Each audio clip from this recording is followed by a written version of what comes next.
नमस्कार साथियों, आज फिर से आप सभी लोगों का अपने YouTube चैनल राहुल साइंटिफिक्स में बहुत बहुत स्वागत है। आज मैं फिर से आप सभी लोगों के सामने इस वीडियो के माध्यम से उपस्थित हुआ हूं। एक बहुत ही इंपॉर्टेंट टॉपिक के बारे में आज डिस्कशन करेंगे, जो कि सभी उम्मीदवारों के लिए, सभी अभ्यर्थियों के लिए काफी इंपॉर्टेंट रहने वाला है। एग्जाम रिव्यू कि एग्जाम का एनालिसिस क्या है, अभी तक के जितनी शिफ्ट में एग्जाम हुए हैं और अभी आगे वाले एग्जाम का क्या लेवल रहने वाला है, तो सारा डिस्कशन हम इस वीडियो में करने वाले हैं। साथ ही हम आपको ये बताने वाले हैं कि इस बार कितना कट ऑफ जाएगा और कट ऑफ ज्यादा जाएगा या कम जाएगा, तो पूरी डिटेल हम आपको इस वीडियो के माध्यम से देंगे और बहुत सारे टॉपिक पर हम आज चर्चा करेंगे।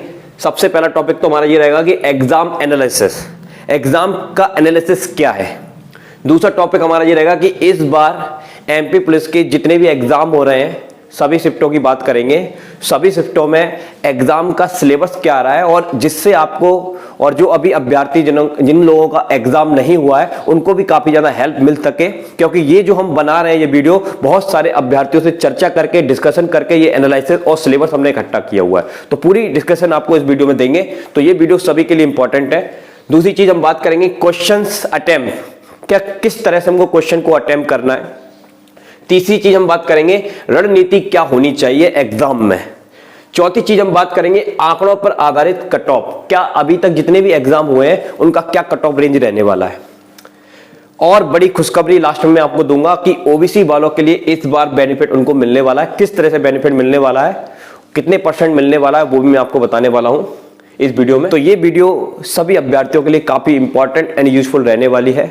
जिनका एग्जाम हो गया है उनके लिए भी इंपॉर्टेंट है, क्योंकि मैं चाहता हूं वो भी मेरे को कमेंट करके अपनी राय दें कि उनका एग्जाम का एनालिसिस क्या रहा है। ठीक है। दूसरा, ये उन अभ्यर्थियों के लिए भी बहुत इंपॉर्टेंट है जो अभी एग्जाम देने जा रहे हैं। साथ ही आप में से कोई भी अभ्यर्थी हमारे चैनल पर नया है तो प्लीज चैनल को सब्सक्राइब कर ले, बेल आइकन को प्रेस कर ले, ताकि आने वाले नोटिफिकेशन आपको टाइम टू टाइम मिलते रहे। चलिए बात करेंगे इस वीडियो के बारे में और पूरा एनालिसिस मैं आपको देने वाला हूं, तो इस वीडियो को अंत तक देखिएगा बिना स्किप किए। स्टार्ट करेंगे। सबसे पहले हम बात कर लेते हैं एग्जाम एनालिसिस। एग्जाम एनालिसिस की बात करें तो इस बार एग्जाम का अभी तक का जो डेटा हम लोगों के पास अवेलेबल है, उससे हमने उसका एक एनालिसिस निकाला हुआ है कि इस बार एग्जाम का डिफिकल्टी लेवल किस तरह का आ रहा है। तो मैं आपको बता दूं कि 2016, 2017 के कंपैरिजन में इस बार एग्जाम ने अपना रूप चेंज कर लिया है। जब 2016 और 2017 में जो एग्जाम हुए थे एमपी पुलिस कांस्टेबल के, तो उसमें आपके जो क्वेश्चंस आ रहे थे वो स्टेट क्वेश्चन थे, सीधे सीधे क्वेश्चन थे। उनके लिए ज्यादा अप्रोचिंग आपको नहीं करना पड़ता था, इतना ज्यादा सोचना नहीं पड़ता था, इतना ज्यादा लॉजिकल नहीं लगाना पड़ता था, बड़ी आसानी से वो क्वेश्चन आपसे बन रहे थे। बट मैं आपको बता दूं कि अभी जो एग्जाम हो रहे हैं एमपी पुलिस के लिए, इसके लिए आप लोगों को लॉजिकल होना पड़ेगा, अपने एनालिसिस को डिफरेंट करना पड़ेगा, थिंकिंग प्रोसेस आपको ज्यादा बढ़ानी पड़ेगी, थोड़ा सा अपने माइंड को सेट भी करना पड़ेगा किसी भी चीज को अप्रोच करने के लिए, किसी भी क्वेश्चन को अप्रोच करने के लिए।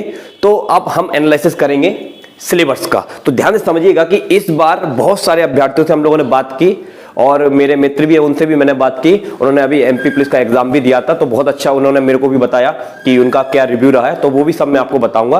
और उनके बेसिस पर मेरे को ये भी जानकारी मिली कि कौन सी चीज कितनी आ रही है, कितने मार्क्स की आ रही है, तो सब मैं आपको बताने वाला हूं। तो चलिए बात करेंगे कि सिलेबस में इस बार का जो एग्जाम सिलेबस आ रहा है वो किस तरह का आ रहा है। तो कई लोग ये सोच रहे होंगे कि एग्जाम का पैटर्न चेंज किया गया, तो मैं आपको बता दूं पैटर्न चेंज नहीं किया गया, चीजें वही हैं।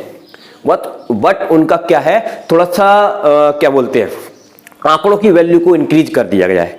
जो चीज फिक्स थी कि जैसे मैथमेटिक्स फिक्स था 30 से 35 नंबर का आना था, तो उन लोगों ने क्या किया, इस बार मैथमेटिक्स को कम कर दिया है मार्क्स में। उसको वो दे रहे हैं 25 से 30 के बीच में, 25 से 30 के बीच में भी दे रहे हैं, कुछ शिफ्ट में 20 से 25 के बीच में दे रहे हैं। इस तरह से उन्होंने उसको कम कर दिया है। लेकिन मोस्ट ऑफ दी वो पार्ट जो देना चाह रहे हैं वो आपके उस लेवल का देना चाह रहे हैं, तर्क शक्ति का, रीजनिंग का, जिसमें आपके सोचने की कैपेबिलिटी क्या है वो बहुत इंपॉर्टेंट रखता है कि आप चारों तरफ के माहौल को किस तरह से एनालिसिस कर पा रहे हैं, उस बेसिस पर क्वेश्चंस ज्यादा आ रहे हैं। तो अब बात कर लेते हैं, पहले तो वो चीज मैं आपको बता देता हूं कि मैथमेटिक्स का इस बार क्या सिलेबस आया हुआ है एग्जाम में। तो मैं आपको बता दूं कि अर्थमेटिक एक ऐसा टॉपिक उन्होंने पकड़ा हुआ है कि हर शिफ्ट में इसके 15 क्वेश्चन आ रहे हैं और मोस्ट ऑफ द स्टूडेंट का अर्थमेटिक बहुत अच्छे से क्लियर होगा, मैं ये समझता हूं।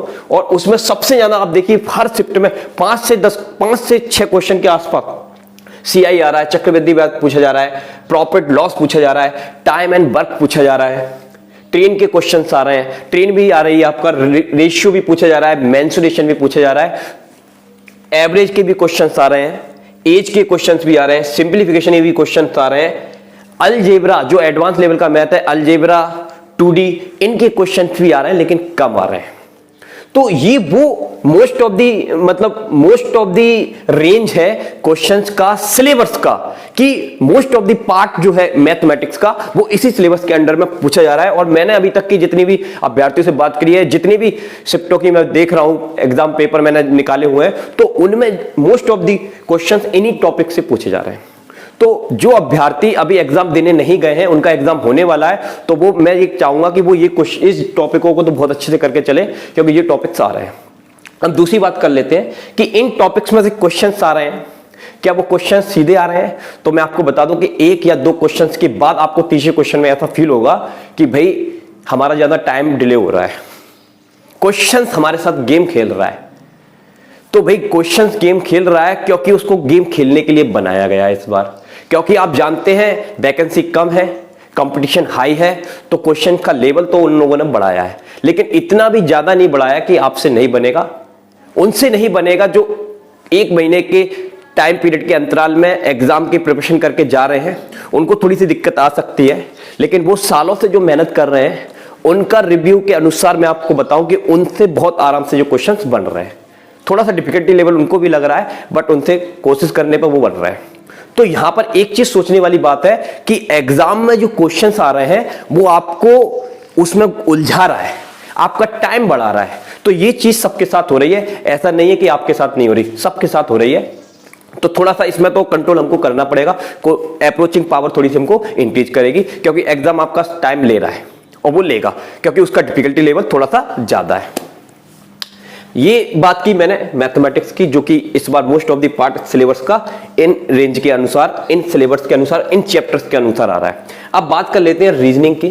तो रीजनिंग की बात करें तो रीजनिंग में मैंने बहुत सारे अभ्यर्थियों से पूछा, तो रीजनिंग में मोस्ट ऑफ द पार्ट जो आ रहा है सिलेबस का, वो आप समझ लीजिए कोडिंग, डिकोडिंग, इसके 5-6 क्वेश्चन आ रहे हैं। हर शिफ्ट में क्वेश्चन आ रहे हैं, ऐसा नहीं है कि पहली शिफ्ट में जो एग्जाम हुआ था, ठीक है, उसी शिफ्ट में आया था। आगे के जितने भी शिफ्टों में एग्जाम्स हुए हैं, जो भी डेट पर एग्जाम्स हुए हैं, सब शिफ्टों में ये क्वेश्चन कोडिंग डिकोडिंग के क्वेश्चन पूछे जा रहे हैं। दूसरी चीज सीरीज रिलेशन भी बहुत ज्यादा पूछा जा रहा है, इसके भी 5 के आसपास क्वेश्चन आ रहे हैं। ब्लड रिलेशन भी पूछा जा रहा है। अब जो एक नया तरह का सिलेबस इस बार जो पूछा जा रहा है, क्योंकि बहुत कम अभ्यर्थी इस सिलेबस को एनालिसिस करते हैं, बट इस बार उस चीज को भी इसमें डाल दिया गया है। क्यों? ये सोचकर कि आपकी एनालिसिस पावर क्या है, आप आसपास के माहौल को किस तरह से एनालिसिस करते हैं। तो उसकी बेसिस पर एक टॉपिक इन्होंने डाला हुआ है, कथन निष्कर्ष, कि कथन देंगे, आपको निष्कर्ष निकालना है उसका क्या है। ऑर्डर क्रम व्यवस्था भी पूछी जा रही है, ठीक है, और डायग्राम वाले क्वेश्चंस भी आ रहे हैं। तो इस तरह से मोस्ट ऑफ द पार्ट का ये मैंने आपको बताया कि रीजनिंग का ये वाला हिस्सा बहुत ज्यादा एग्जाम में आ रहा है। और इस बार एक चीज में उन्होंने ये फेरबदल किया हुआ है कि इस बार जो तर्क शक्ति आपकी रीजनिंग है, उसका लेवल जो है वो थोड़ा सा बढ़ा दिया है। किस में लेवल बढ़ा दिया है? तो मैं आपको बता दूं, मार्क्स में।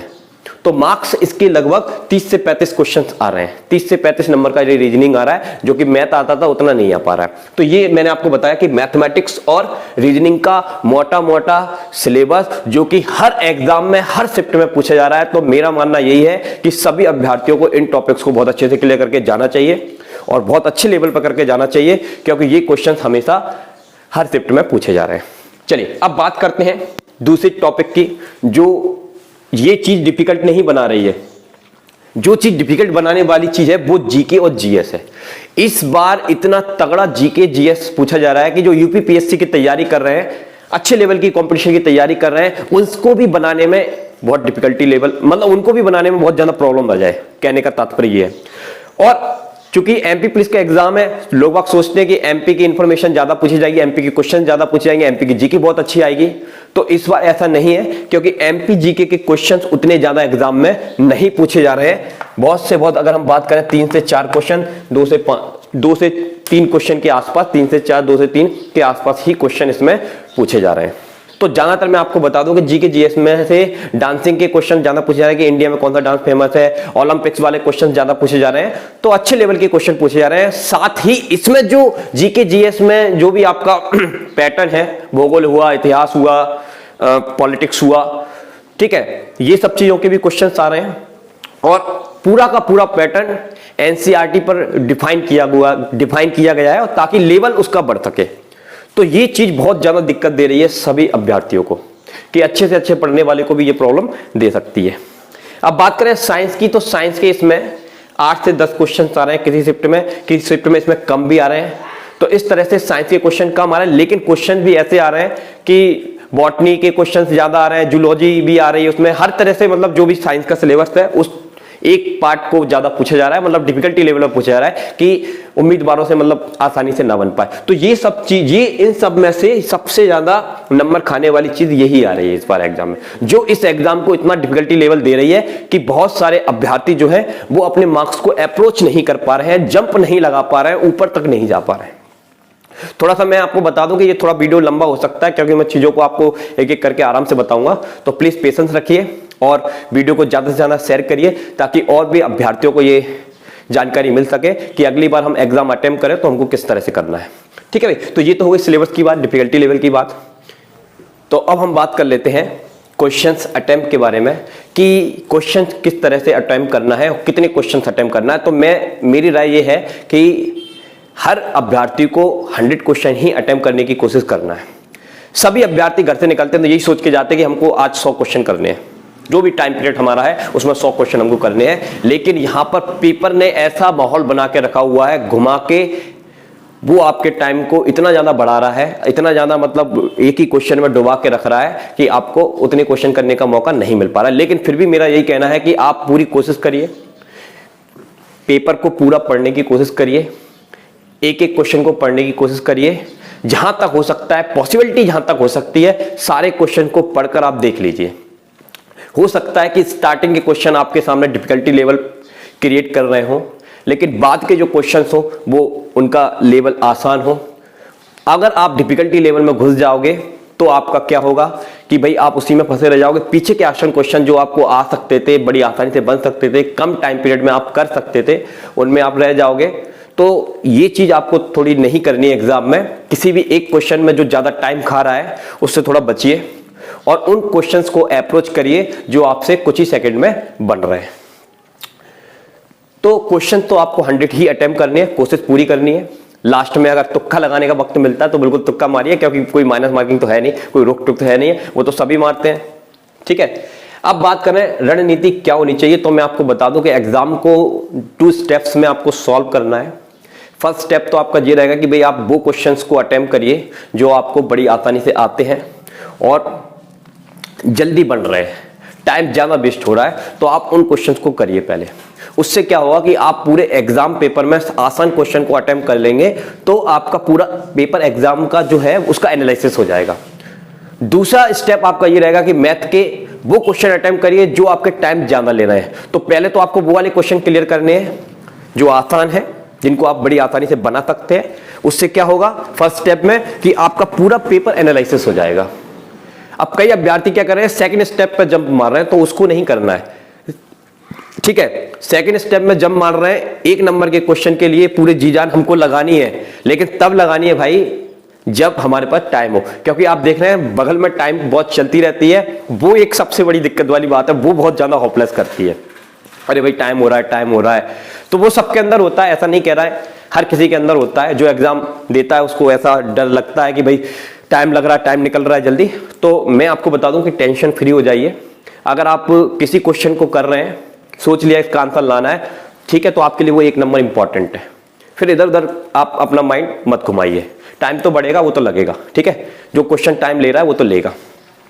अब हम बात करें कि आंकड़ों पर आधारित कट ऑफ, तो अब वो टाइम आ चुका है जिसके लिए बहुत अभ्यर्थी वीडियो को देख रहे हैं बहुत टाइम से। और चूंकि ये रिव्यू भी बहुत इंपॉर्टेंट था, इसके बिना मैं आपको कैसे बता पाऊंगा कि कट ऑफ क्या रहने वाली है। ठीक है, तो बहुत सारे अभ्यर्थियों का आंकड़ों के आधार पर हमने ये कट ऑफ बनाई हुई है। तो इस कट ऑफ को आप समझेंगे क्या कट ऑफ रहने वाली है, मेल एंड फीमेल कैटेगरी मैं भी आपको बताऊंगा। लेकिन मैं एक चीज देख रहा हूं कि बहुत सारे अभ्यर्थियों से जब क्वेश्चंस किए जाते हैं कि भाई आपका रिव्यू क्या रहा एग्जाम में, तो उनके कम मार्क्स भी आते हैं, वो थोड़ी इज्जत बचाने के लिए ज्यादा बोल जाते हैं। तो उस वजह से हमको लगता है कि भाई अब बोल रहा है तो हो सकता है कोई 19 नंबर आ रहा है बता रहा 50 आ रहा है, कोई 20 नंबर आ रहा है बोल रहा 70 आ रहा है, तो उससे थोड़ा सा एनालिसिस में दिक्कत आ रहा है। लेकिन हाँ, वो बंदे ऐसे हैं जिनके मार्क्स सही आ रहे हैं, सटीक आ रहे हैं, वो बिल्कुल करेक्ट इंफॉर्मेशन दे रहे हैं। लेकिन अभी तक के जो आंकड़े की बात करें तो आंकड़ों में से कितने परसेंटेज, मतलब रेंज कितना बन रहा है, रेंज कितना बन रहा है एग्जाम में क्वेश्चंस का, तो मैं आपको बता दूं कि रेंज जो इस बार बन रहा है वो 60 से लेकर 65 तक का और 65 से लेकर 75 तक का, ये वाला जो वो वाला रेंज है जो मोस्ट ऑफ द स्टूडेंट के मार्क्स इसी रेंज में आ रहे हैं, इस रेंज के अंडर में। अब बात करें कि 8 जनवरी का जो एग्जाम हुआ था, केवल वो वाली शिफ्ट ऐसी थी जिसमें मतलब बहुत सारे अभ्यर्थियों ने 80 प्लस मार्क्स मारे। मतलब उसके बाद का जो जितने भी शिफ्ट आए हैं उनमें किसी ने भी इतने मार्क्स नहीं मार पाए। तो मैं जो समझता हूं पता नहीं वो शिफ्ट कैसे आ गई इतनी आसान कि मतलब बहुत ज्यादा मतलब मार्क्स अटेम्प्ट कर लिए उम्मीदवारों ने। लेकिन आगे की शिफ्ट में सबका रेंज यही रह रहा है 60 से 65 के बीच, 65 से 75 के बीच, ठीक है, 65 से 75 के बीच। और महिलाओं की बात करें, फीमेल की बात करें, तो उनका जो मैं रेंज देख रहा हूं वो रेंज ज्यादातर मैंने को कमेंट में भी मैंने देखा, जब मैंने पिछली बार कट ऑफ का वीडियो बनाया था तो उसमें 50 से 60 और 60 से 70 के बीच का रेंज मेरे को फीमेल का देखने को मिल रहा है। तो इसी आंकड़ों के आधार पर हम आपको बता देते हैं कि इस बार का कट ऑफ क्या रहने वाला है। तो मैं आपको बता दूं कट ऑफ बिल्कुल भी हाई नहीं जाएगा, ये बात बिल्कुल भी मत सोचिए, क्योंकि कट ऑफ का रेंज नीचे ही रहेगा। क्योंकि आपको जैसा कि इतनी देर से मैंने आपको बताया कि पेपर का डिफिकल्टी लेवल काफी जबरदस्त है, तो उस बेसिस पर बिल्कुल मत सोचिए कट ऑफ ऊपर जाएगा, कट ऑफ का लेवल ठीक रहेगा। अब बात कर लेते हैं कट ऑफ के बारे में कि इस बार का अभी तक के एनालिसिस के बेसिस पर, आंकड़ों के बेसिस पर, अभ्यर्थियों के जितने भी हमने बात, हाँ, तो अब बात कर लेते हैं कट ऑफ के बारे में कि इस बार का जितने भी अभी तक शिफ्ट लगी हुई हैं उनके आंकड़ों के बेसिस पर क्या कट ऑफ रहने वाला है male and female category wise. तो समझ लीजिएगा जरा ध्यान से, जैसे हम मेल और फीमेल की बात करें, यूआर की बात करें, जनरल वालों की बात करें, तो इस बार उनका कट ऑफ जो जा रहा है, देखो मैं आपको बता रहा हूं आंकड़ों के आधार पर जो बच्चों के मार्क्स आ रहे हैं उनके बेसिस पर मैं बात कर रहा हूं कि एक्सपेक्टेड कट ऑफ क्या रहेगा। तो मेल वालों का जा रहा है 76 से 82। कई उम्मीदवार ऐसे भी हैं बहुत अच्छे मार्क्स मार के आ रहे हैं, लेकिन कई ऐसे भी हैं जो 70 से 78 के बीच मार के आ रहे हैं। तो 70 से 78 का जो स्कोर है वो सेफ स्कोर में मान के चलूंगा जनरल वालों के लिए, क्योंकि मोस्ट ऑफ द स्टूडेंट इतना तो करके ही आ रहे हैं, इतने मार्क्स तो वो लेकर आ रहे हैं। तो ये सभी उम्मीदवारों के लिए काफी सेफ स्कोर रहने वाला है 70 से 78। और ज्यादा तक की बात करें तो 76 से 82। तो जनरल का तो थोड़ा जाएगा ही, क्योंकि बहुत सारे उम्मीदवार अच्छा मार्क्स लेकर आ रहे हैं। फीमेल की बात करें तो फीमेल का जो इस बार का जो कट ऑफ जा रहा है 74 से 76, या फिर मैं आपको बता दूं मिनिमम 70 से 75। अगर फीमेल जनरल से है तो इतना तो चाहिए, तभी कुछ हो पाएगा। ओबीसी की बात करें तो ओबीसी का मेल का जो जा रहा है 72 से 75, या मिनिमम की बात करें 70 से 75, 70 से 75 मेल के लिए। और फीमेल के लिए बात करें तो फीमेल के लिए 69 से लेकर 72 या 60 से लेकर 66। लेकिन आपको ये बता दिया कि ये वाला जो कट ऑफ है, ठीक है, ये आपको मेरिट तक अप्रोच करा सकता है। लेकिन मैं आपको बता दूं कि फिजिकल का जो कट ऑफ जाएगा वो इतना नहीं जाएगा। ओबीसी की बात करें तो आप मान के चलिए 66 से 70 के बीच में ओबीसी का इतना कट ऑफ रहने वाला है फिजिकल के लिए। अब बात करें एसटी की बात करें तो एसटी का मेल के लिए 60 से 65 की रेंज में रहने वाला है। कई अभ्यर्थियों के कम भी मार्क्स आए, कई पूछ रहे हैं कि 52। तो मैं आपको बता दूं कि उनके लिए फिजिकल के लिए चांस हो सकता है, लेकिन आगे के लिए थोड़ी सी दिक्कत आ सकती है क्योंकि कंपटीशन हाई है। फीमेल की बात करें तो 57 से 63 या अप्रोचिंग 55 से 60 के आसपास है, तो उनको फिजिकल की तैयारी स्टार्ट कर देनी चाहिए। एससी वालों की बात करें तो मेल के लिए 63 से लेकर 65 और फीमेल की बात करें तो 55 से लेकर 60। तो ये उन अभ्यर्थियों के आंकड़ों पर आधारित मैंने आपको कट ऑफ बताया कि इस बार इतना रह सकता है। अब तो चलिए अब इस वीडियो के उस लास्ट टॉपिक की बात कर लेते हैं, ओबीसी वालों को इस बार क्या लाभ या क्या बेनिफिट मिलने वाला है। तो मैं आपको बता दूं कि अभी जो खबर हमको मिली है उसके अनुसार गवर्नमेंट की तरफ से ओबीसी वालों को 27% का आरक्षण दिया जाएगा, उनकी डायरेक्ट भर्ती होने वाली। तो सभी ओबीसी वाले खुश हो जाइए, बहुत जल्दी आपको वर्दी लगने वाली है। बट कमर कस लीजिए, तैयारी अच्छे से करिए, बिल्कुल भी टेंशन फ्री रहना है, एग्जाम में होपलेस नहीं होना है। टाइम को देखकर वो सबका लग रहा है, आपका भी लगेगा, ठीक है। और ये चीज मत सोचिए कि आपका एग्जाम डिफिकल्ट आया है तो आपके मार्क्स कम आ रहे हैं, तो मैं आपको बता दूं सबके कम आ रहे हैं, ठीक है। तो आज की वीडियो में इतना ही। यदि वीडियो पसंद आया तो वीडियो को लाइक कर दें, और अगर आप में किसी को भी डाउट है तो मैं आपको डिस्क्रिप्शन में अपना टेलीग्राम का लिंक दे दूंगा, वहां पर जाके आप मेरे को फॉलो कर सकते हैं। तो लव यू दोस्तों, गुस्सा नहीं होना। जय हिंद।